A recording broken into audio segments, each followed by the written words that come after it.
शांतिपूर्ण समुदाय, हम लिखते हैं ना अंग्रेजी में भी, पीसफुल कम्युनिटी। मीना कुमारी जी का एक गाना था, तेरी महफिल में दिल लगाकर हम भी देखेंगे।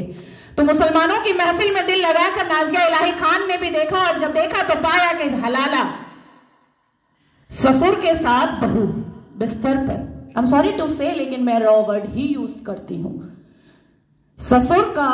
ससुर कर रहे हैं बहू का हलाला। और सनातन धर्म में मैंने कल देखा कि कैसे बहू बेटी की तरह खाना परोस रही थी। मुसलमानों की महफिल में दिल लगाकर मैंने भी देखा तो पाया पॉलीगेमी, एक मर्द और 4 सेक्स टॉय, और अनुमति तो 11 की, कि 11 महिलाओं को एक बिस्तर पर लेकर के आराम से अपने सेक्सुअल डिजायर्स को पूरा करो। ना पिता कुछ बोलेगा, ना मां कुछ बोलेगी, ना परिवार कुछ बोलेगा, और ना ही इस्लाम के मानने वाले, इस्लाम के ठेकेदार कुछ बोलेंगे। इस महफिल में दिल लगाकर मैंने भी देखा और पाया निकाह मुद्दा, टेम्पररी सेक्सुअल मैरिज।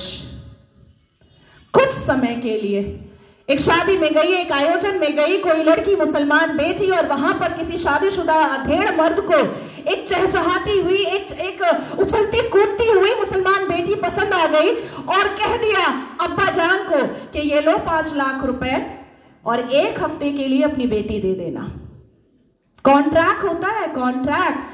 हमने रज़ाकार के आखिरी मुखबिर असदुद्दीन अवैसी को सुना होगा कि निकाह इज अ कॉन्ट्रैक्ट मैरिज।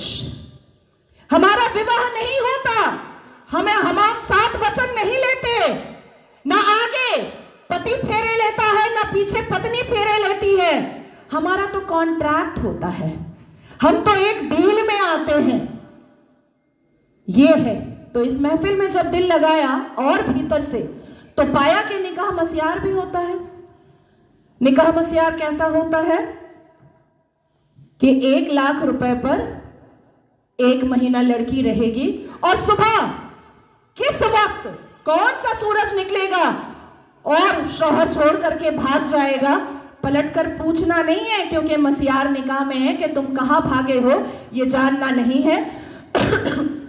तो मैं पूछना चाहती हूं कि अगर इस्लाम हमने रसूल का पैगाम है, अगर मुसलमान शांतिपूर्ण समुदाय है, तो चप्पल और पत्थर से मस्जिद अल्लाह का घर कैसे बचाते हो भैया, कैसे? 1947 से मुसलमानों ने अपने एक्टिविटी से, अपने बिहेवियर से ये लोगों को बताया है कि ये कोई अमने रसूल नहीं है, ये प्रॉफिट मोहम्मद सल्लल्लाहु अलैहि वसल्लम के फॉलोअर तो नहीं है, ये औरंगजेब के ठरकजेब हैं, ये मुगले आजम के जाहिल आजम हैं। बस इतना ही है इनका परिचय, इसके अलावा इनका परिचय कुछ भी नहीं है। शिक्षा बोलो नहीं लेंगे, इंसान बनने बोलो नहीं बनेंगे, कुछ पढ़ने बोलो नहीं पढ़ेंगे, कुछ करने बोलो नहीं करेंगे, लेकिन रेप करने बोलो तुरंत करेंगे, लव जिहाद करने बोलो तुरंत करेंगे, बम गोली बारूद फेंकने बोलो तुरंत फेंकेंगे, आतंक मचाने बोलो तुरंत मचाएंगे। आखिर क्या है इस समुदाय में, जो एक समुदाय पूरे दुनिया के सारे धर्म वालों को परेशान करके रखा है? आखिर क्या है राज उस आसमानी किताब का, उस अल कुरान का राज क्या है, जो मदरसों के अंदर छुप कर पढ़ाया जाता है, जो मजार के अंदर छुप कर करवाया जाता है, जो मस्जिदों के अंदर छुप कर सुनाया जाता है, जो घरों के अंदर तरबियत और तालीम में बताया जाता है? क्या है उसका राज? क्यों कहते हैं मुसलमान घर में अंदर ही जब बेटी छोटी सी होती है और बच्चा छोटा सा होता है, प्रसाद नहीं खाना हराम है, आप ही चले जाते हैं सवैयां खाने।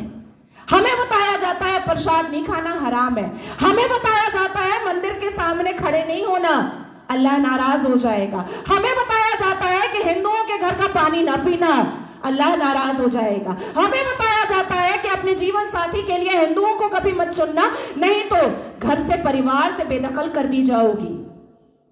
क्या है राज? उस राज को खोलना चाहिए।